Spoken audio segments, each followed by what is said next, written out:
غلام کی پوزیشن اور حیثیت یہ ہے عرب میں کہ آقا کا جوتا دھوپ سے اٹھا کر چھاؤں میں رکھتا ہے تو آقا کوڑے برساتا ہے کہ تو نے مجھے پوچھا کیوں نہیں، صرف اس بات پہ۔ وہ کہتا ہے جی وہ دھوپ میں پڑے تھے خراب ہو جائیں گے، میں نے اس لیے چھاؤں میں رکھے۔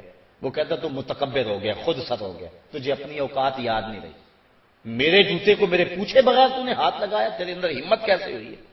یہ ہے غلام کی رسوائی۔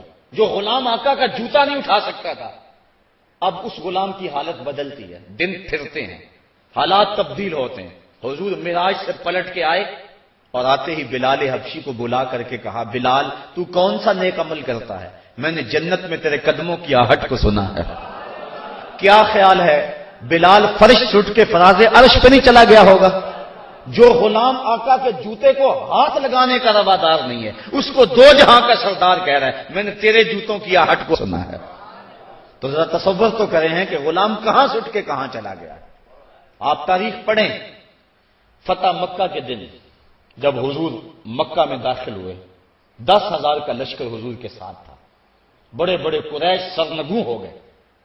آقا کریم کے ساتھ ایک بچہ بیٹھا تھا جو حضور کا ردیف تھا۔ ردیف کہتے ہیں سواری کے پیچھے جو بیٹھتا ہے، وہ خوشی سے اچھلتا تھا، حضور اس کو روکتے تھے، اور آقا کریم اس قدر جھکے ہوئے تھے اللہ کے حضور شکرانے میں کہ امامی کا کور اونٹنی کی کوہان کو لگ رہا تھا۔ اس حالت میں حضور جب داخل ہوئے تو اس اہم دن حضور کے ساتھ ایک بچہ حضور کے پیچھے بیٹھا تھا۔ وہ بچہ کون تھا؟ نواسا تھا؟ تاریخ نفی میں جواب دیتی ہے۔ کسی قریشی سردار کا بیٹا ہے؟ تاریخ کا جواب نفی میں ہے۔ کسی انصاری سردار کا بیٹا ہے؟ تاریخ کا جواب نفی میں ہے۔ تو پھر وہ کون تھا؟ وہ حضور کے منہ بولے بیٹے اور غلام حضرت زید بن حارثہ کا بیٹا حضرت اسامہ بن زید رضی اللہ تعالی عنہ۔ فتح مکہ کے دن اس اہم موقع پہ اپنے ساتھ جس کو بٹھایا وہ کون تھا؟ وہ غلام زادہ تھا، اور دنیا کو بتایا کہ محمد عربی کی فتح غلاموں کو عزت دیتی ہے اور ان کی کامیابی اور ان کی کامرانی کا دن ہے۔ ایک غلام کو یوں عزت دی، دوسرے کو کعبے کی چھت پہ چڑھا دیا، کہا بلال اذان پڑھو۔ پھر اتنی عزت آقا نے دی تو پھر بلال کے اذان کا انداز بھی تو وکھرا ہی ہوگا نا۔ حضرت بلال حبشی کعبہ کی چھت پہ ہیں اور حضور علیہ السلام طواف میں ہیں۔ جب انسان اذان دینے لگتا ہے تو اس کا رخ کدھر ہوتا ہے؟ کعبے کی طرف۔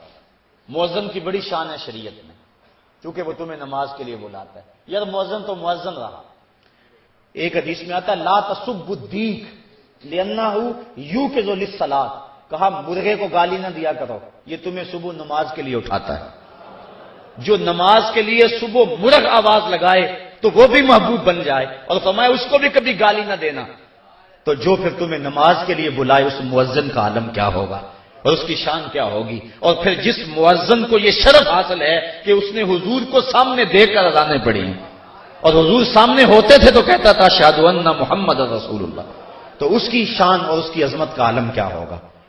تو اذان جب دیں تو رخ کرتے ہیں قبلے کی طرف، اور جو کعبہ کے اندر چلا جائے وہ تو جدھر رخ کرے گا قبلہ ہے، جو حتیم میں چلا جائے جدھر رخ کرے گا قبلہ ہے، جو کعبۃ اللہ کی چھت پہ چڑھ جائے وہ تو جدھر رخ کرے گا قبلہ ہے۔ اب وہ رخ کدھر کرے گا؟ جدھر مرضی کرنے قبلہ ہوگا۔ حضرت بلال حبشی جدھر بھی رخ کر کے اذان دے دیتے ادھر ہی قبلہ ہوتا، لیکن حضور طواف کر رہے ہیں اور بلال حبشی نے اذان شروع کی، اور جدھر جدھر حضور جا رہے ہیں وہ رخ ادھر ادھر موڑتے چلے جا رہے ہیں۔